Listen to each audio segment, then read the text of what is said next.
Welcome to episode 30 of Off the Roll. I'm your host, Troy Hirschman, and I never ever imagined that we were going to make it to 30 episodes.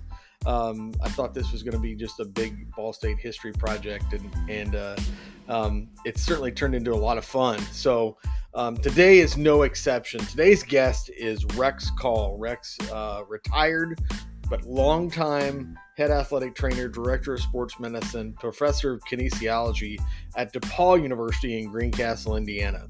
Rex's story is really awesome. This episode is chock full of Jim Dickerson stories, as well as he drops a lot of Ball State names in athletic training that are pretty synonymous with the history of athletic training at Ball State. So we're gonna get right to it. This will be a two-parter because our discussion went over 2 hours, and I don't want to waste your time with a long podcast. So there'll be 2 episodes of this. So I hope you enjoy going off the roll with Rex Call.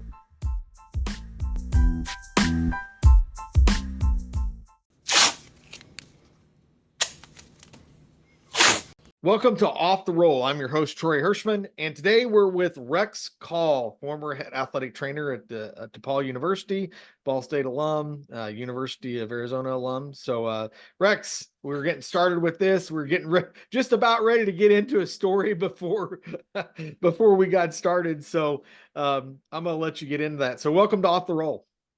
Hey, thanks, Troy, and really excited to be here with you today on the podcast. And you're doing great things with the podcast, so glad to be able to contribute and maybe stir up the old memory pot here a little bit. A lot of history with Ball State. So yeah, definitely. So you were getting ready to tell me a story about 50 years of kind of being involved in stuff. I mean, kind of what were your thoughts when you were thinking about that stuff? Yeah, just in kind of preparing to talk with you today on the podcast, I did a lot of reminiscing and recollecting, and there's a lot there. I'm coming up on almost 50 years. I started at Ball State in fall of 1975. Wow. So so coming up on 50 years here in another year. And time has flown by, and it's been a great journey. But I was just a kid coming out of North Putnam High School in Rochdale, Indiana. Okay. And I think the only one when I got to Ball State who knew where Rochdale, Indiana was Jim Dickerson, because he had actually, I think Jim graduated from Lebanon High School. So he did. Well, I'll take you back a little bit further. It was called, at the time, it was called Perry Central.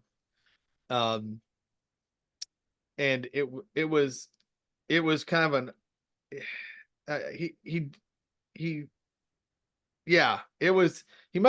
take that back. He must have went to Perry Central in elementary, middle school, and then graduated from Lebanon. But he had roots there. So whether it was maybe an older, school at that time, I don't know, consolidations or where. Right. Yeah. Well, I mean, so my background is I grew up on the north side of Boone County, and I went to Western Boone.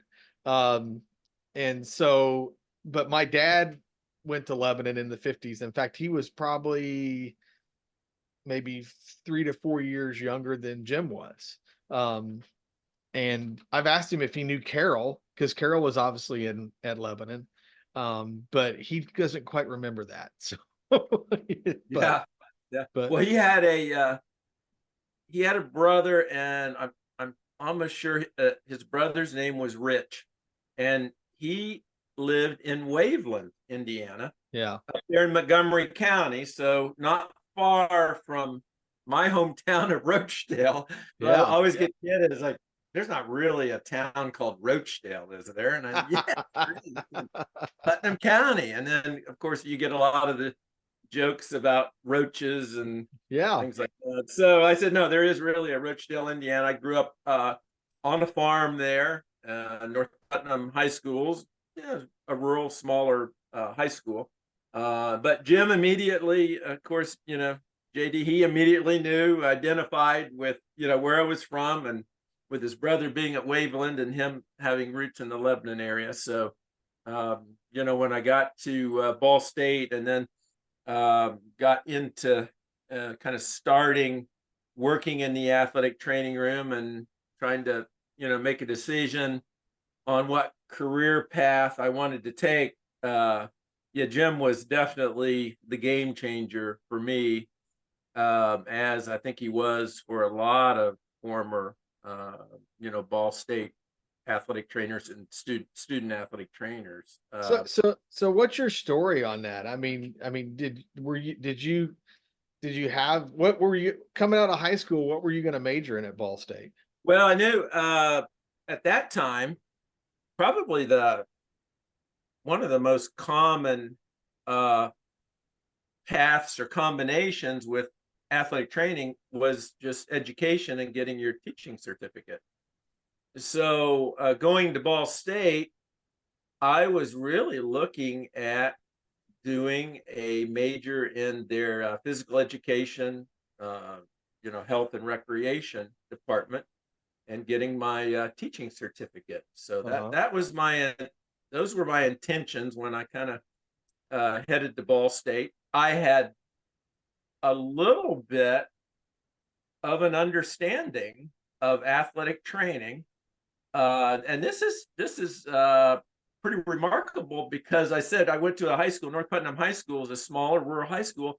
Guess what? We had an athletic trainer in 1970, I think from 71.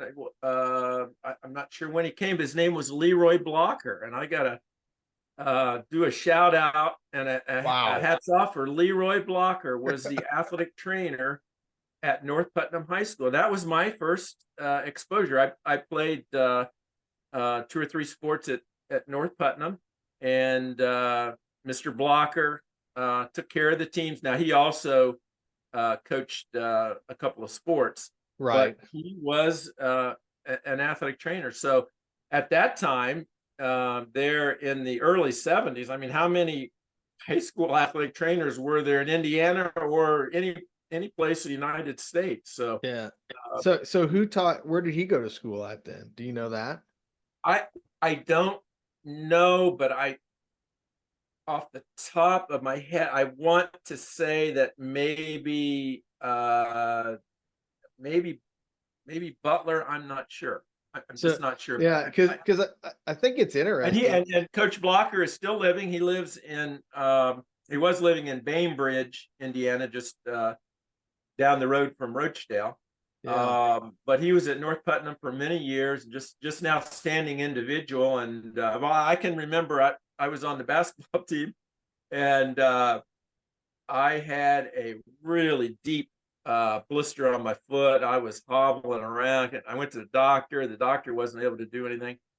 I came back and saw Mr. Blocker, and he kind of worked on that blister a few times and got me going 100% again. But he taped ankles before the games, and then checked out any injuries. And he really, I think at that time, to have an athletic trainer in your high school was just very, very unusual. Yeah, because I'm trying to think who would have been, if he was at Butler, who would have.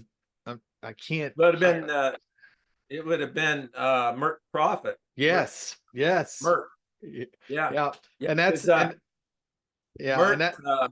Mert was there many years, and then of course I think I might have my first year at DePauw, Mert was still trainer at Butler, and of course at that time DePauw and Butler played pretty regularly in basketball and some other sports.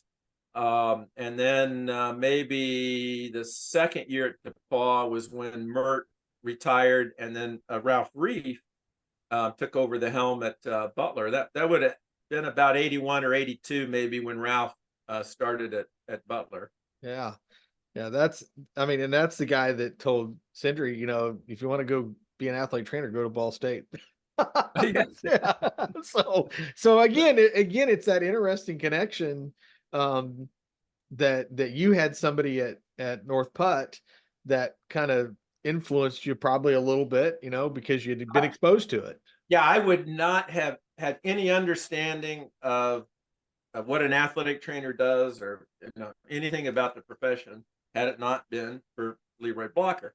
So when I got to Ball State, how it all played out was, my freshman year, kind of got in there and just kind of getting comfortable at being at college, and with that adjustment and change. And I think it was maybe in the winter of my freshman year, there was an ad in the Ball State newspaper that they were going to have this meeting for anyone interested in athletic training. So I saw this ad and I thought, okay, well, I knew, of course, about a little bit about our athletic trainer at North Putnam. And so it kind of piqued my interest. And so I go to this meeting in the winter, and that's kind of my introduction to the Ball State staff, and they did their presentation. And so I was pretty, motivated, intrigued about it. So I started, at that time we were on quarters. So spring quarter, after we came back from spring break, I decided to get my feet wet, and I worked just one day a week in the university gym, in the athletic training room there, just once a week, to just kind of see what it was like, and get some experience in there. And really at the end of my freshman year, I guess when I went home that summer, still wasn't quite sure if that was the direction I was going to take. I think I declared my major in physical education, and definitely was still going to go for the teaching. And but I came back my sophomore year, and I ended up, I think that fall semester, I thought, well, I need to do a little bit more to really find out if this is the right direction for me. So I think I ended up working maybe 2 times a week in the in the university gym. And well, I believe that sophomore year, Jim Dickerson might have had a soccer that year. And so the one game changer for me was that Ball State was hosting a MAC cross country meet. Might have been the MAC championships in 1976. Yeah. And so guess what?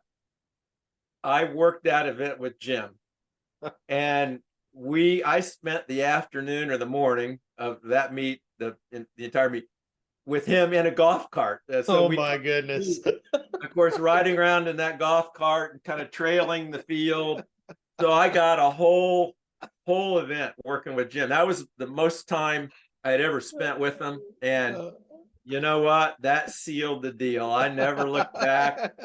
I said, I'm gonna be an athletic trainer. And then at that point on, I just really made that commitment, and started to increase my days in the athletic training room and my hours, and got going full course classes. Time it was a minor, so you did a athletic training minor.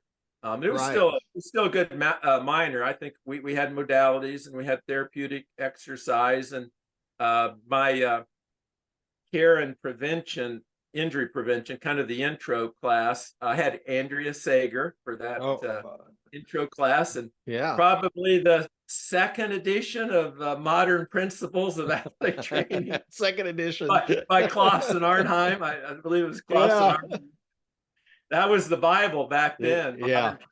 I mean, there just wasn't any other books, but it was very comprehensive, and that's what that's what everybody learned from. And I don't know, we had a few other. I think we had an organization administration class, so it was a nice, well-rounded curriculum for that for that time. And then of course there was no guideline, there were no hours Oh no. I made. You worked a lot of Yeah. hours. I don't know how many hours I left Ball State with, but I know I had to be probably over 1,000 hours. I don't know.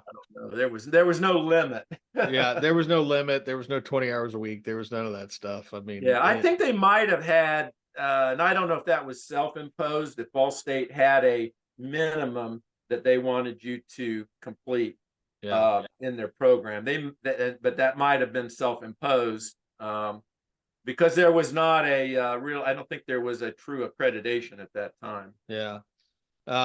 I mean, there was a certification exam, obviously, that The they were still, certification exam. yeah, they were Yeah. still messing with and tweaking with and stuff like that back then. But But anyway, as I got into it, Troy, what I began to learn that I was at a pretty special place for athletic training, and I had to say I just kind of stumbled into it, not knowing.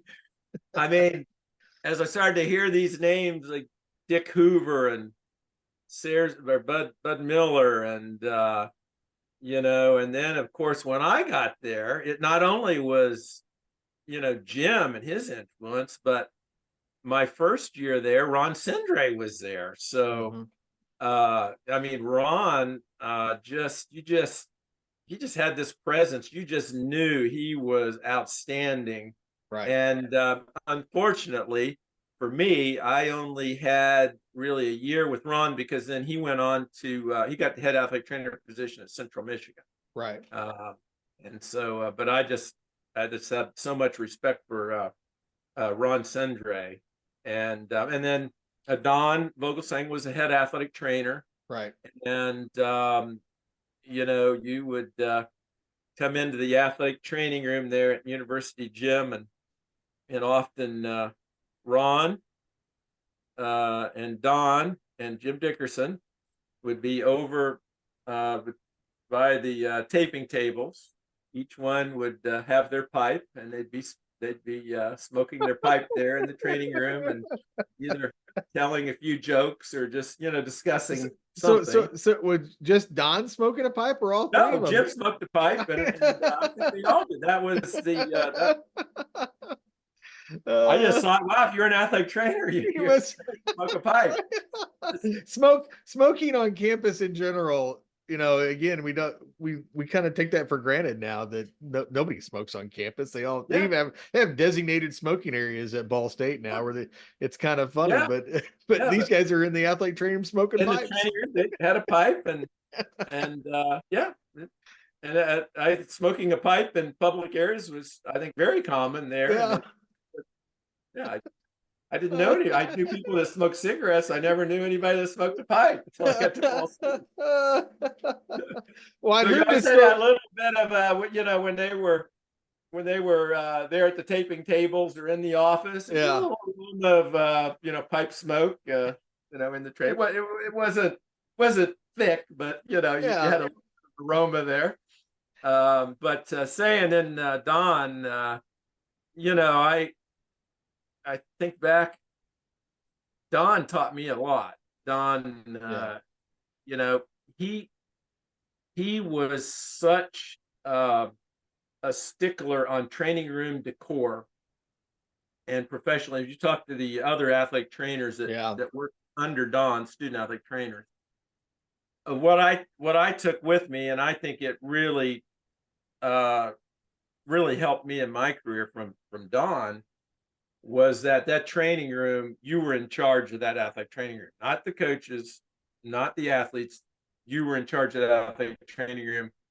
You had to have a clear set of policies and procedures. This is the way this training room is going to run, and you administrated it. He administrated it like a healthcare facility. I mean, that place was spick and span clean.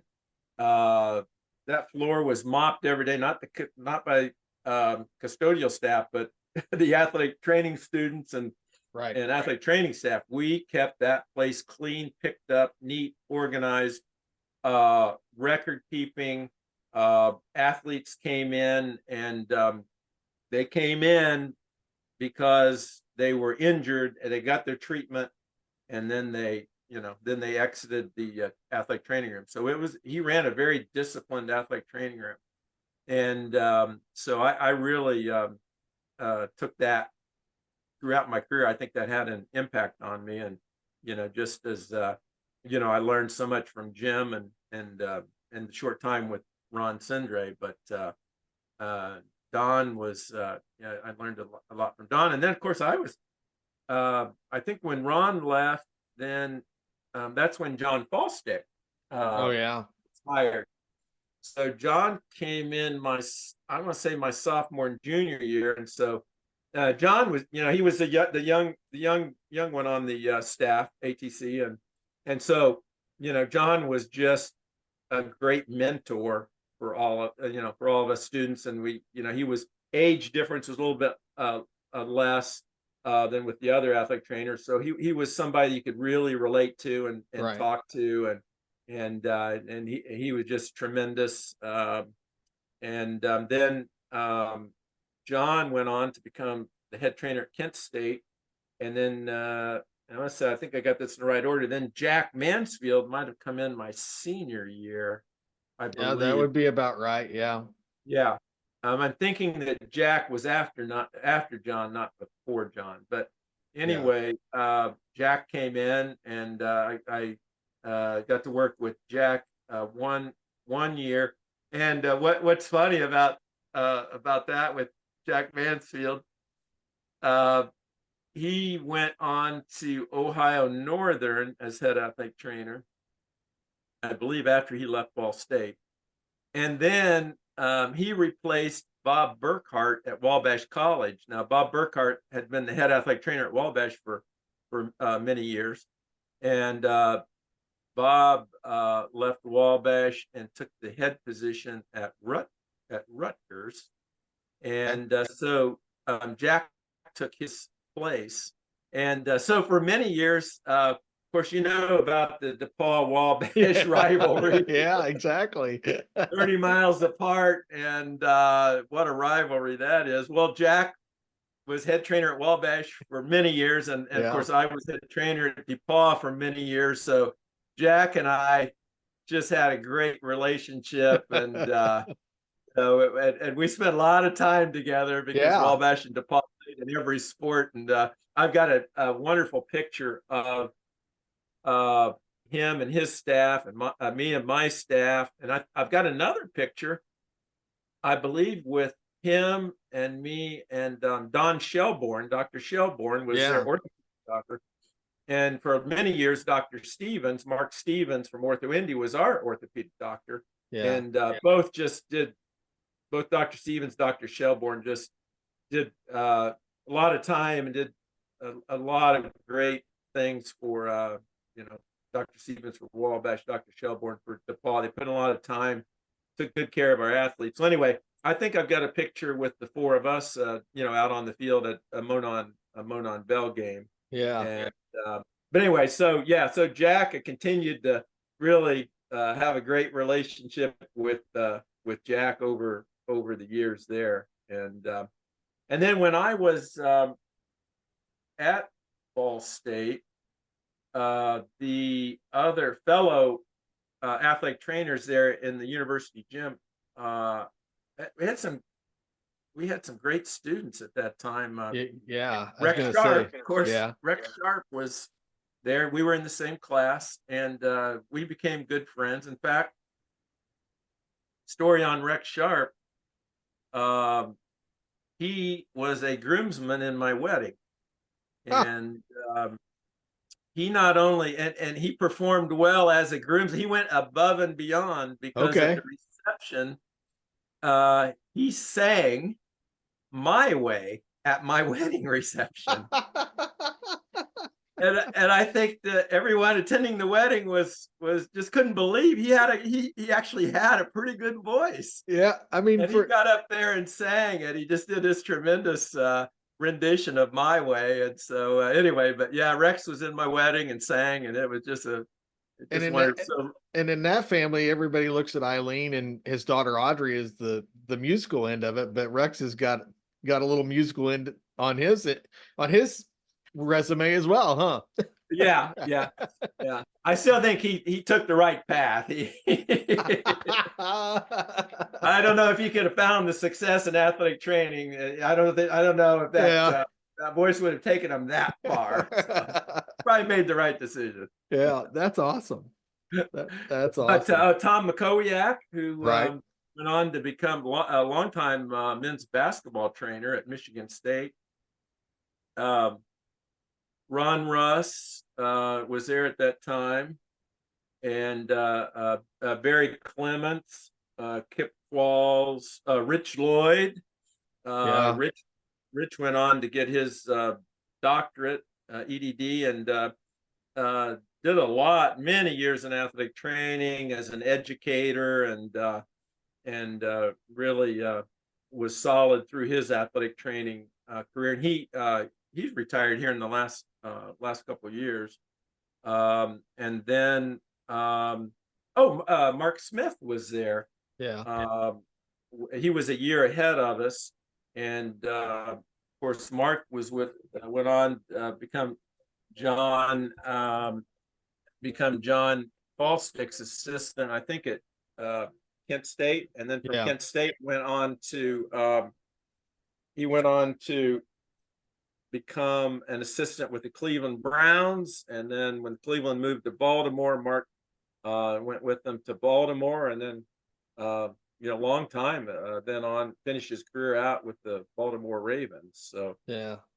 Mark was 1 year ahead of us there, and then just someone who I just showed so much courage and showed us all how to live, and who passed away recently, was Tom Ford. Yeah. And Tom was just outstanding, and so Tom was with us, and and I'll tell you about Tom. A neat thing about Tom was I was doing the 1982 preseason with the Buffalo Bills. Okay. Now, again, this is the Ball State connection or network, because I think Jim Dickerson some way knew Eddie Abramowski, who's in the NATA Hall of Fame, was the only head athlete trainer for the Buffalo Bills. I mean, from their initial year in the 60s all the way until he probably retired in the 90s. He was with them over 30 years. Yeah. And then Bud Tice was the assistant. Wow, what a those two together. Again, in my career, the good fortune I had to work with the people I did, and to learn from those people. Well, anyway, I think Jim maybe was connected some way with Bud Tice, and maybe knew Ed Abramowski. And so anyway, that helped me get my foot in the door to do preseason summer camp with the Bills in '82. And so we got into preseason games, and I was able to fly with the Bills. We were doing the camp in Fredonia, New York, at State University of Fredonia. And so we headed to Buffalo, and we flew to Dallas, Cowboys Stadium, to play the Cowboys in a preseason game. So I got that experience of traveling with them. And Tom Ford was doing the exact same thing for the Dallas Cowboys. Wow. So for that game, I'm on the Buffalo Bills sideline, and Tom is on the Dallas Cowboys sideline. Yeah. And I have a wonderful picture. I sent it to Tom a few years ago. I got it blown up and sent it to him. But I've got my Buffalo Bills gear on. He's got his Cowboys gear on, and we're on the 50-yard line there at midfield, and we did a picture together. So That's amazing. And I have that up here in my office. Yeah. But really special. That was. But there you get. There's that Ball State connection. That, Tom Ford. I know that it was his Ball State, roots and connection that got him in there with the Dallas Cowboys. Yeah, it's JD is I mean, that's the thing, is that I have to contribute. I have to, my internship with the Eagles in 91 was a big part of that, was Rex Sharp reaching out to Otho, but JD and Dick on the backside of that, kind of doing stuff behind the scenes with Otho, talking a little bit. Yeah, I mean, that's the thing, is that it really was on who you knew, and the Ball State kind of connection with JD and Ron and those guys that knew all those guys. Yeah. Well, and then there had been 2 athletic training students well before I attended Ball State that made it into the NFL, and one of those was Ron O'Neill. Yeah. Who was Otho's assistant until about, now again, this, don't hold me to this, but probably 84. Maybe Ron O'Neill went to the Patriots then, and he became the Patriots head athletic trainer. And so Ron was a Ball Stater, and then the other one was Bruce Scott. Yeah. And Bruce Scott was the first head athletic trainer for the Seattle Seahawks. Yeah. And I think he had been at the collegiate level at that time, and then Seattle was maybe it was a new franchise. I can't remember how that came about, but anyway, he ended up as the head athletic trainer there in Seattle. So yeah, and at that time, the athletic training world was a smaller world. Yeah. It was a smaller world because you didn't have all these other settings. And so that's one of the things. I mean, it's a good thing that athletic trainers, that we have so many settings to work in. Yeah. And we're respected now and viewed as allied healthcare providers. But at that time, way back, 60s, 70s, and even into the 80s, your choices were the high school, which and there wasn't a lot of high school jobs, a lot of college jobs. That was the main employer, and then a few professional jobs, which were difficult to break in as an athletic trainer and get a job in a professional league. Yeah. And that really was it. So the athletic training, I guess, association, the world was it was a tighter, smaller network because everybody was pretty much college, high school, or pro. That was it. Yeah, and it's interesting, like you say, Bruce Scott. I mean, without Bruce Scott, Glenn Snow, coming from New Albany, doesn't go to Ball State, and see what Bruce Scott is doing at Ball State, and Snowball ends up, going into the athletic training program, who then is mentored by Dick Hoover. Yeah. that gets Snowball going, in that direction with all the stuff with that, and then the connections that come off of that. And so, there's obviously origin stories that start with JD and Bud Miller, and you start going through stuff, but it just, the amount of influence, everybody talks about Purdue and Pinky Newell and stuff, but I'm not sure that there's some great, and I don't want to make the Purdue people mad, but there's some great athlete trainers that came out of Purdue. There's some great athlete trainers that came out of IU with Spike Dixon and IU and ISU. I mean, I think we were the mecca of athletic training across the country. If you look at the schools, and even, and I'm going to come back to that, but I gotta add something to that. But I did want to, I had that on my mind. the athletic trainers that preceded me. Now, I didn't really know them, but as I got into the program and advanced to my, junior year, senior, I started hearing these names like Jerry Bell, and Dr. Jerry Bell had his doctorate. He just did outstanding things in the area of education and in just athletic training in general. Jim Ruthier, who was a longtime high school athletic trainer. Glenn Snow, you mentioned. Jim Russ, who went on to become head trainer at Notre Dame. Jay Bradley. I think Jay just maybe recently retired after I think he did. I think long career, mostly at IUPUI, long time career there, Jay, and then of course we mentioned Bruce Scott and Ron O'Neill, but so you're in the program and then you're hearing these names, and then I'll tell you another one that I didn't mention when I was there, and I'm definitely want to remember her. Andrea Sager, was the women's athletic trainer. Okay, and so at that time, of course, there was the women's gym and then the university gym, and we had the athletic training room and the women's gym and the university gym. But I think, Ball State probably broke some glass ceilings there, because I remember I think it was 1978 maybe.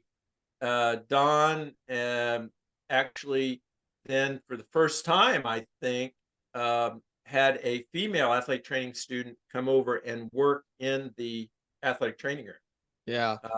There's actually a video. I can't recall that student's name at that time.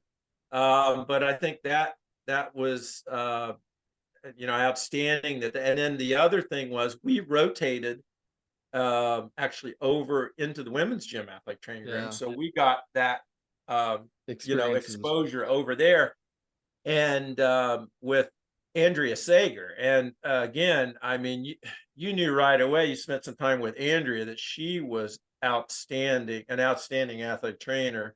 And her presence, you knew she was going to do big things, and she went on to become the athletic director at Ball State. So just tremendous. And when you put her in the mix there with Cindre Dickerson, Vogelsang, and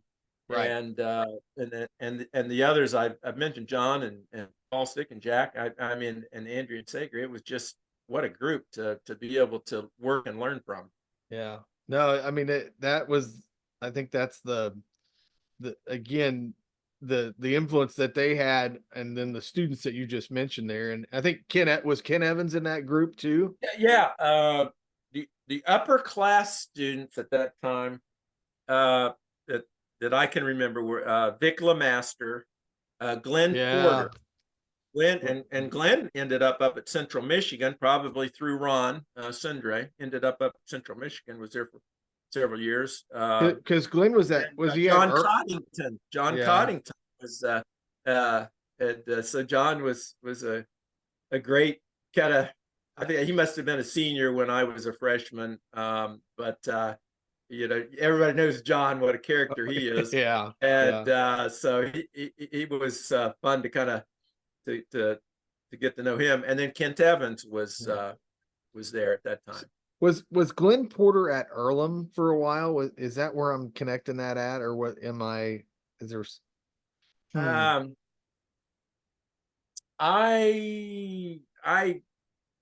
I don't recall that, but that doesn't mean that maybe he did get out. Maybe when he got out, he's that could have been one somewhere. Of his schools. I don't.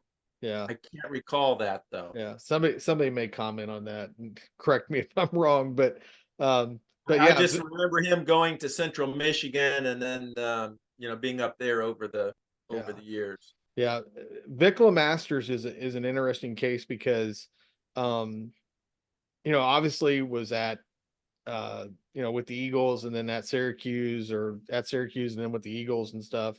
And I remember when I was a student at Ball State, he was at Jay County. Rex Sharp would bring him in for the athletic training camp workshop that they would do in the summers to talk to the kids and stuff. And then he just fell off the face of the earth. And Yeah, my story is that I'm laying on a cath lab table in 2020, and they're getting ready to do a heart cath on me. And the nurse asked me, goes, "What do you do?" And I said, "I'm an athletic trainer." And she goes, "Well, my uncle's an athletic trainer." And I go, "Well," and he went to Ball State. And I go, "Well, what's his name?" And she goes, "Fickla Masters." And I went, "Holy smokes!" I go, "Do you see him?" And she goes, "Oh yeah, he's still around, but he had some family issues or something like that, and he just has just dropped off the face of the earth." And I said, "Well, if you see him, please tell him that, there's some people out here that would be interested in talking to him for that." But I've never heard anything since. So yeah, I've really lost touch, yeah, with him. But yeah, we had just outstanding, students at the time I was there, fellow students and students who preceded me, and then uh, that that whole staff. So it definitely had an impact. Now, hey, you want to reminisce about the old Ball State athletic training room? I was thinking about that, and maybe if there's any younger ATCs that tune into your podcast, yeah,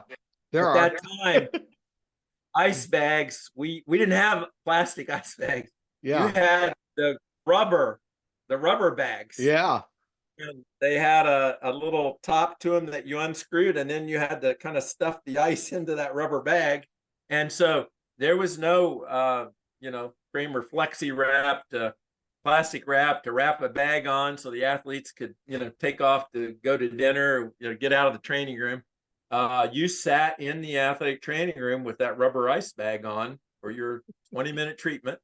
And, then you dump the ice out and refilled that rubber bag up. And we probably had 10 or 12 of those rubber bags in the training room. wow, That was the ice administration. And we had microwave diathermy and shortwave diathermy. yeah, And, shortwave diathermy kind of disappeared from our athletic training rooms for a long time. And then a few years ago, they kind of started showing up again, yeah. and made full circle, and clinically as a modality tool. So, but yeah, I can remember that the microwave and shortwave diathermy is in the university gym training room, and I then Go ahead. the other one, which was really the cloth ankle wrap. Oh Uh, yeah, it had to be about an inch and a half or 2-inch wrap. Those were reusable, yeah, and so you'd wrap those on an athlete, and then you could probably, out of one of those wraps, you could get a couple figure eights, and maybe a heel lock on each side. And then you just did a little tracer with some white tape, but it was a tape saver. Let's face it, it saved yeah. tape. And then the bad part about those was they went in the laundry, and then the next day it was like a bowl of spaghetti with all those wraps like tangled up, and you had to get them untangled. I mean, it'd take 20 minutes to get all those wraps undone, and then you had to go to you had a little wrap roller machine, and you had to re-roll those Oh things. my goodness. It was really time consuming, and then now you look back and say, oh wow, those couldn't have provided too much ankle stability or Yeah. ankle protection, But but that's what we did. And then if someone had a history of an ankle that you taped regular inch and a half tape, or Don actually used Don, Jim, and the staff, they used both a 2-inch and an inch and a half. yeah. Now, the other thing I remember as a young athlete training student, that inch and a half tape, you could pretty, not quickly, but you kind of learned that was a big thing, being able to put that tape on and put it on without wrinkling wrinkles, and putting it on in a pretty quickly in a timely manner. That was something you really worked toward. But Ball State used 2-inch anchors when you did an ankle taping. Now, Yeah. Rex Sharp can confirm this. This is and some of those other my fellow athletic training students, but they used a 2-inch, and so that 2-inch, that was a little tougher to work with. So it was just it just was tough. I hated 2-inch tape and No, white tape. I agree. It just for someone learning to tape, it just was frustrating. Yeah. But boy, when you use the 1.5 inch, it just made the 1.5 inch seem that much easier to apply. Yeah. No, it was. I remember Sean. When I was at Ball State, we got I think Medco sent us the wrong stuff, and it was 2-inch tape, and 2-inch. and I remember like complaining to the point where we had a Christmas party, and a white elephant gift was a case of 2-inch tape that they made sure that I got. And so I had to, I used it up. I got rid of it, but yeah, they made a lot of fun of me with that. So one thing I have to ask you about, because when we were at convention this year, you were telling me a story about Barry Clemens and a ventriloquist story. Yeah. Can you share that with us? Yeah.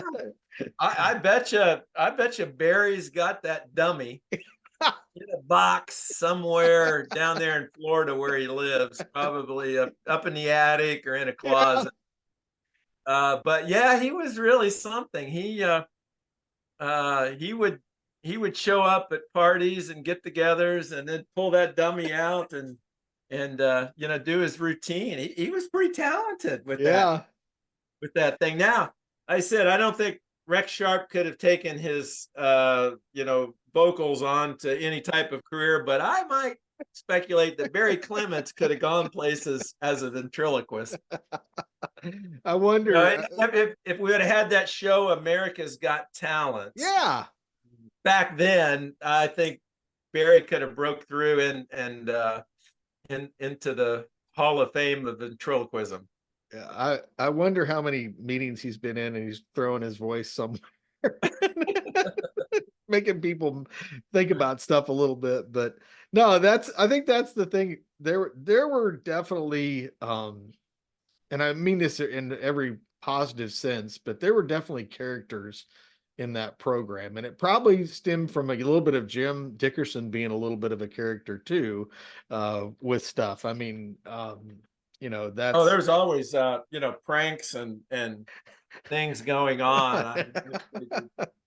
It was always light in the athletic training room. There was always something ongoing, a joke or a prank, or it was a lot of fun. And we had one of the things that a lot of former athletic training students would tell you at that time was you really got to know the athletic trainers and their families and things, and all of us, of course, spent time over at the Dickerson's house, and got to know the 3 daughters, and did you got to know Carol, and did you babysit the girls? No, I never did. I never did have any babysitting duties, but I think there were others that maybe did. And maybe Jim and need a hand doing something. You really that made it family too. And you got to see them and their families, and that made. And I really hadn't thought about that at the time, but you know what? I did the same thing. I think I got that from Ball State as with my 31 year. I was at University of Pittsburgh 4 years. But particularly at DePauw, being there 31 years, every one of those athletic training students, everyone that I worked with, they knew my wife, Carol. Yeah. And, we had students out to the house for dinners, and they just became part of our family. And so Carol and I were just at the North Coast Athletic Conference Women's Basketball Championship Yeah. was hosted by DePauw this past weekend. Yeah.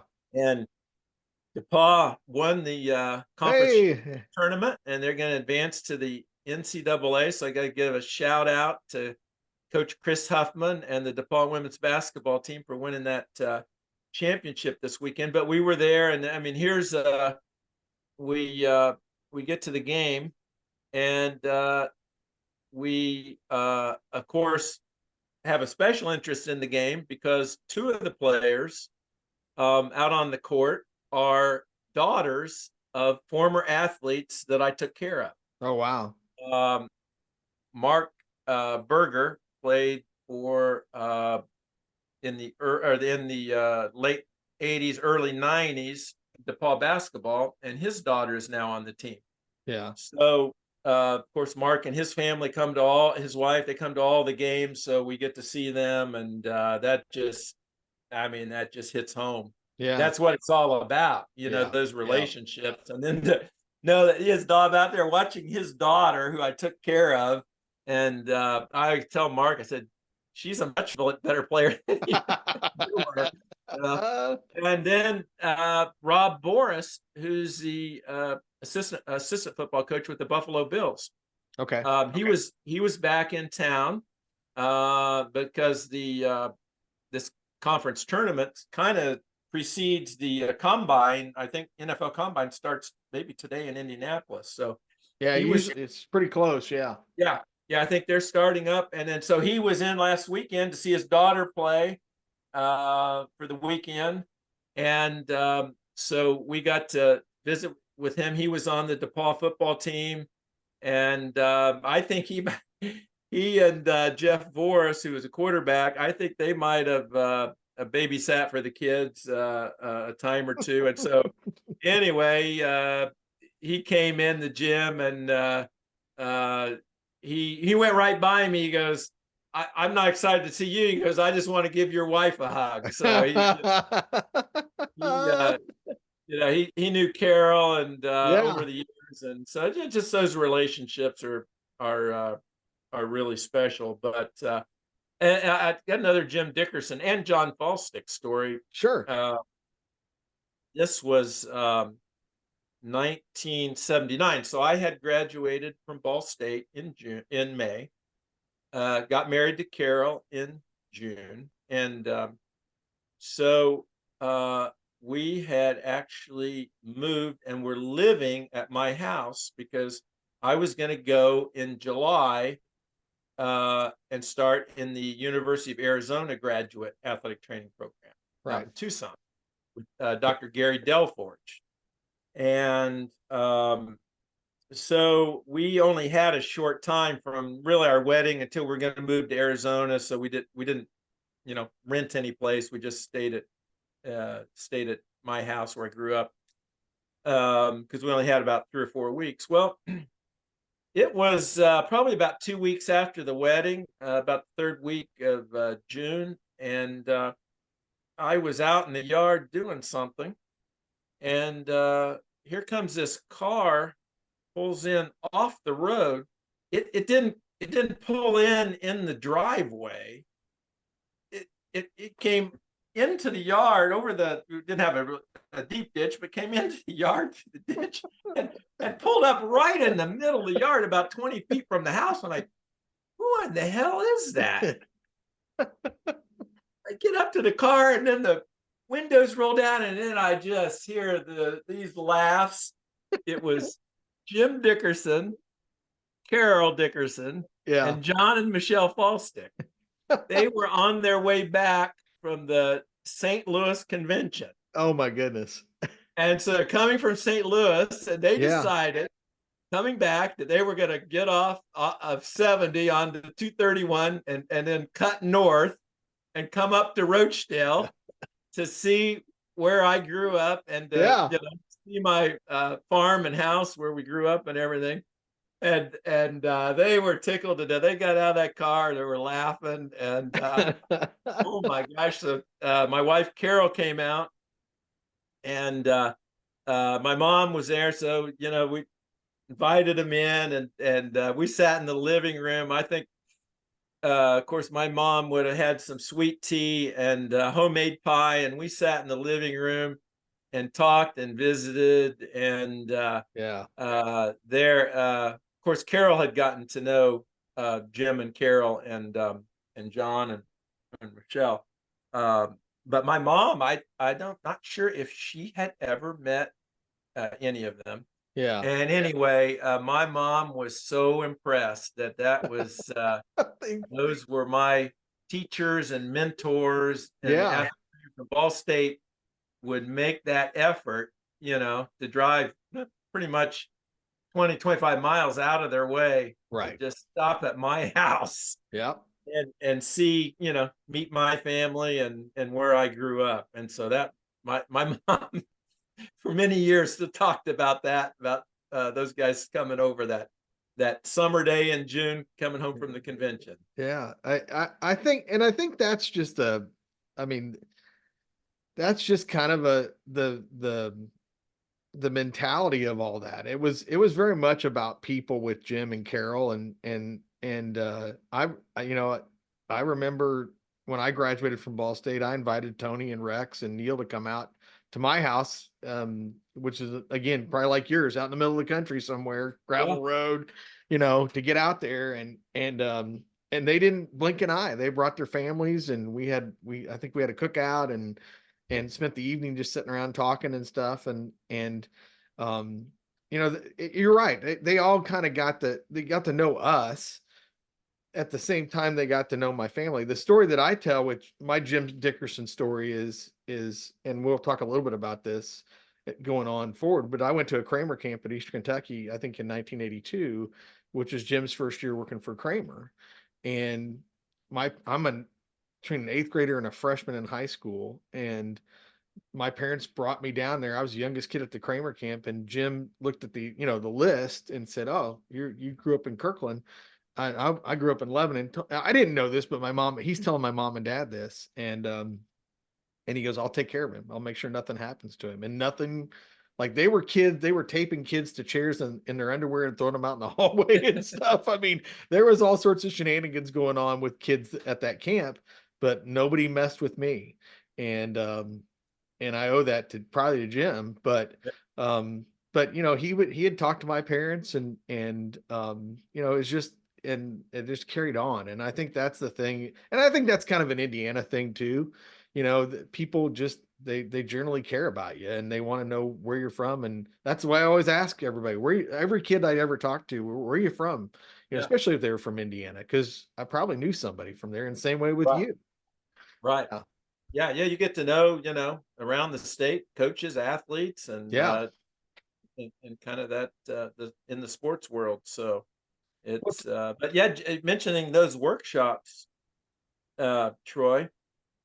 So I went to University of Arizona in one year, and again, I think it's safe to say I never would have gotten into Arizona had it not been for Ball State. That at the time, that Indiana State had a great program, Arizona, but Arizona they took 15 into that program, and it was difficult to get in. Um, and I got into that program.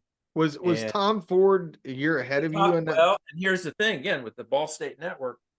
So there had been a couple of others that preceded me that went to the Arizona program.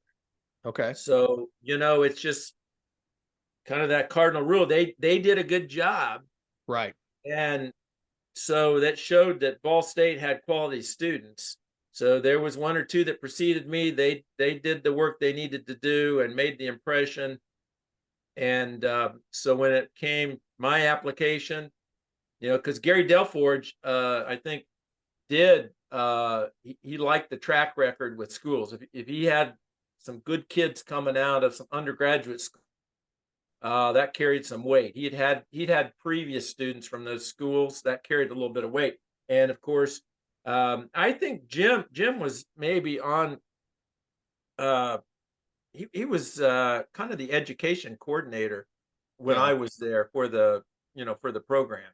And so I think Jim rubbed elbows with a lot of NATA educators. And, again, in my career, I go to Arizona. The director of the program is Dr. Gary Delforge. And you want to Google Gary Delforge and see the impact that he had on athletic training education.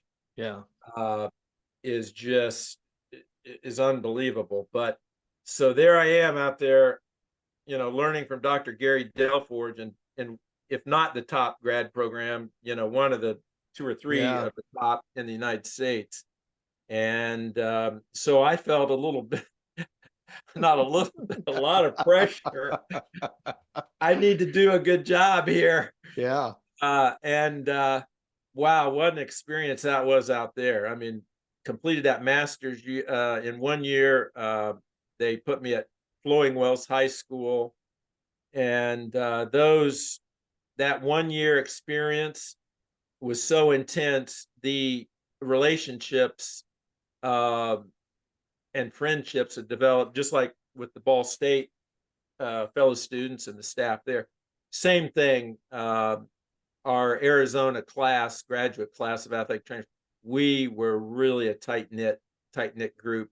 And so many in that class went on into athletic training and did some great things. So what an opportunity that was to go out to Arizona. And so anyway, that was again kind of through that Ball State, I think, attributed to Ball State. But what another kind of funny thing about the University of Arizona about that year.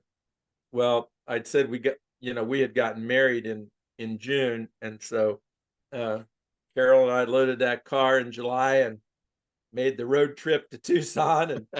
And first year of our marriage, we settled into Tucson and really enjoyed it out there. But we had our first child in Tucson, Arizona. Oh, wow.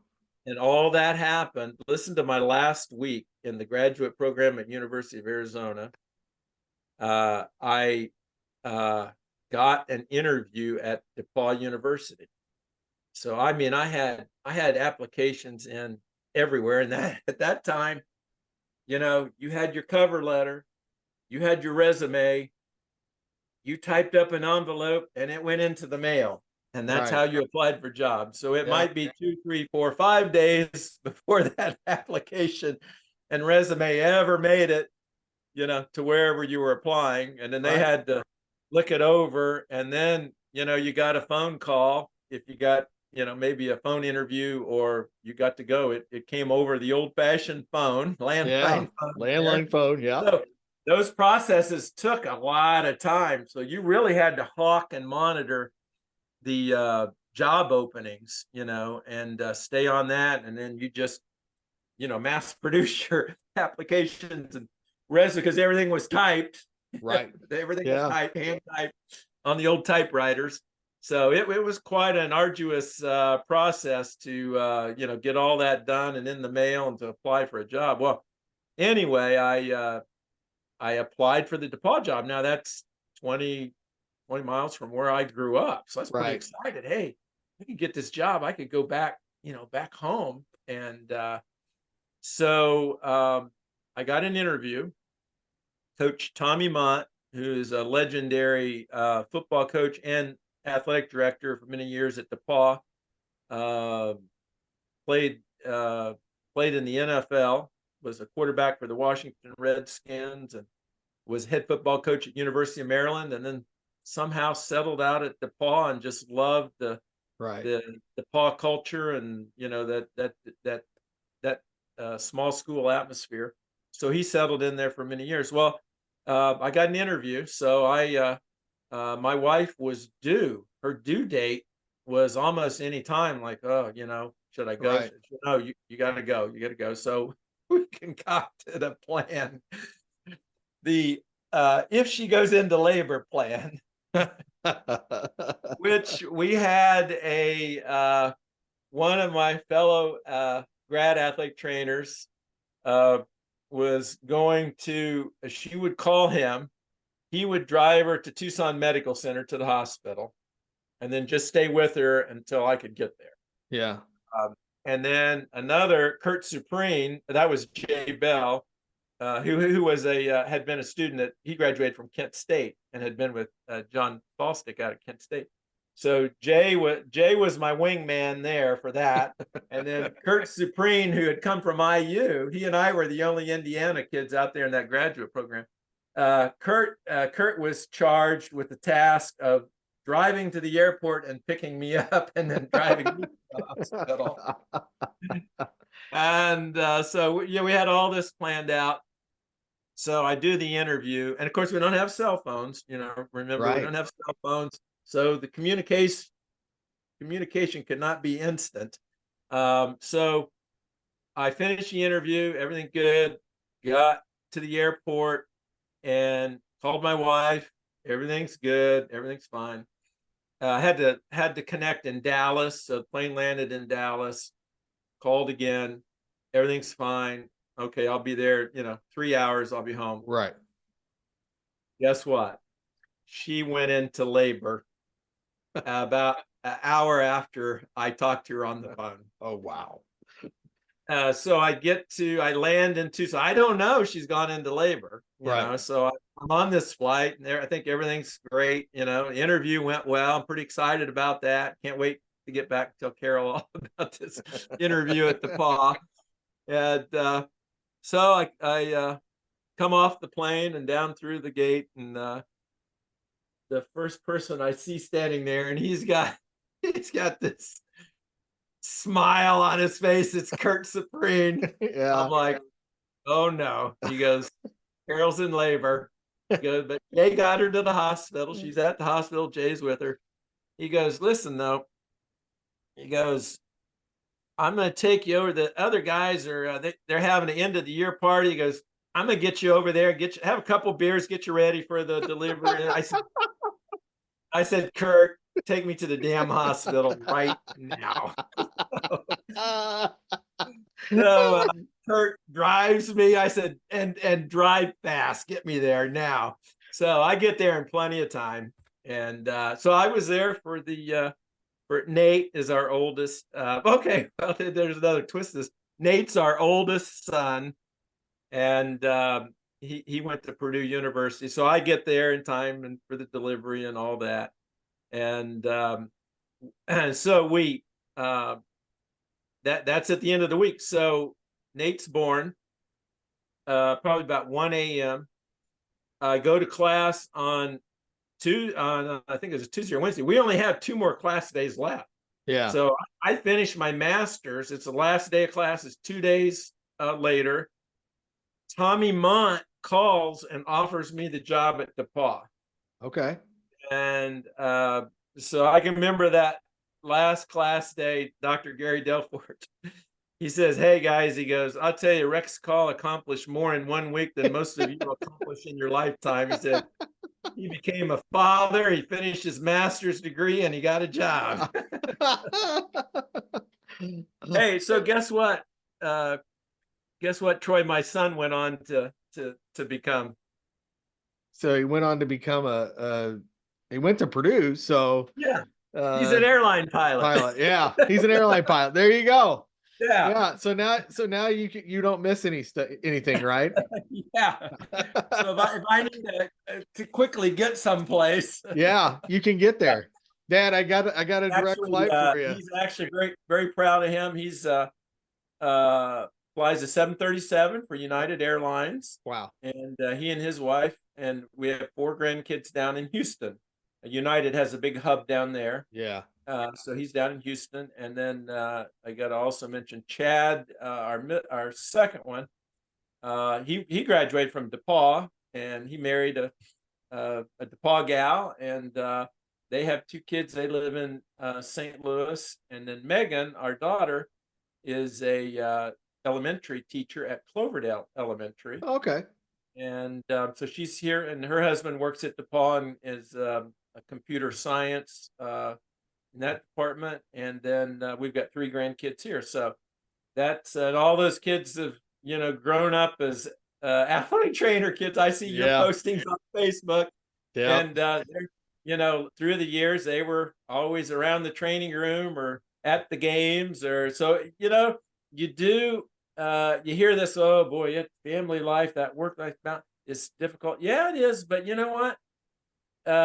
Your kids do get a lot of exposure, and they get to spend time with you and attend events, and so you get some of that maybe that in other professions others don't get. So we lived on campus for several years, and kids would just walk down to Bowman Gym or the Lilly Center, and they would kind of hang around there, or maybe meander out to football practice. And so yeah, there are some family Yeah. benefits there. It's not all as bad as sometimes it seems. Yeah. My youngest told me the other day, because he was riding with me to Shelbyville for a girls semi-state, and and he's like, he goes, I like your job because you're home more.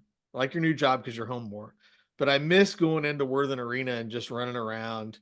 And he had a drone. We got a drone one Christmas, and really couldn't fly it in the house. So we took it in there and we flew it around in Worthen for a while. And, he understood the perks of having dad work at a college type setting with stuff. But the thing is that I think you're right. I mean, they're raised I mean, you just find opportunities to bring your family into what you do. And athletic training really provides an opportunity to do that. And um, whether no matter where you're at, you're going to be involved with that. And I think that's what it does make this profession special with that, is that it does become what, whatever your family's, a part of, that's what you're going to be doing with them. And small college campuses or high schools or even mid majors like Ball State, Neil tells the story of he would put football guys in the Hydro Works there at the football stadium,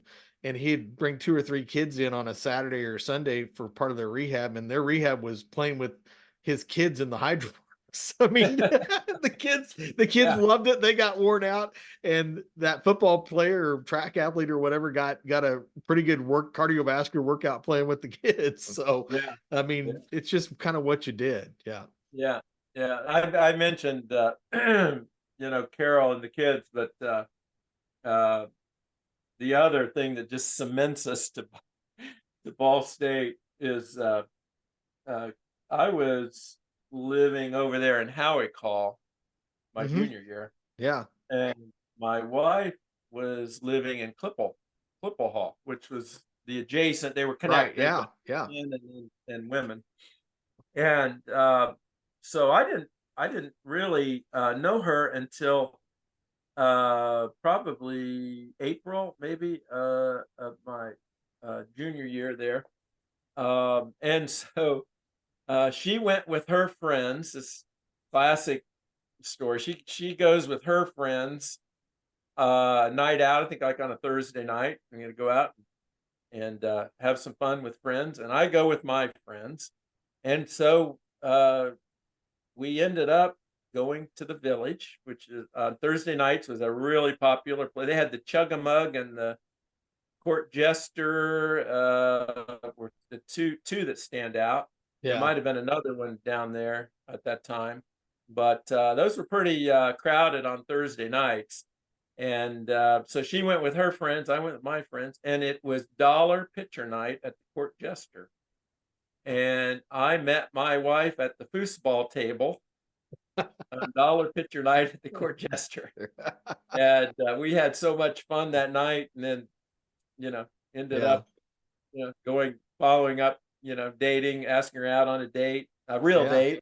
Yeah. And that's kind of how that was our start. And but yeah, so uh when we go back to Ball State, we usually, it's not the Court Jester anymore, but it's a different, I can't remember the name of it, but because Was it on?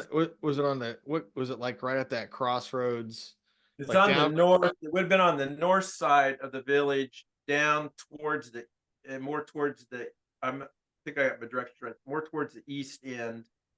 And it's a restaurant now. Is it Greeks? Might be a pizza, might be Greeks. Yeah, Greeks. That would make sense. Yeah, that's what sticks out. So we found it was just a different name, and we went in and had a beer in there, and just had a great time sitting in there and reminiscing, kind of trying to reimagine and rethink where that foosball table was, and where the bar was, and everything. But yeah, the village. Oh boy, they had a lot of fun nights in the village. Yeah, they're getting ready to do. If you've seen, they're getting ready to not the new president, but the president. They're getting ready to revitalize, as he calls it, village revitalization. But they're going to build a hotel, performance arts center on the corner of University and McKinley, and then there's grants to kind of revamp that with some housing and stuff. And the concern is with some of us alumni is that they might make the chug go away, which it's still there. The chug is still there at its same place. So we're hoping that survives. But again, progress, change. It's a landmark. Yeah, it is.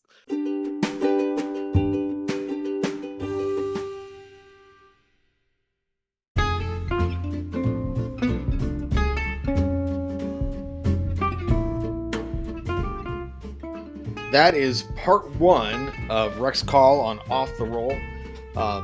So some great stories there with Rex early on in his career as a student athletic trainer at Ball State.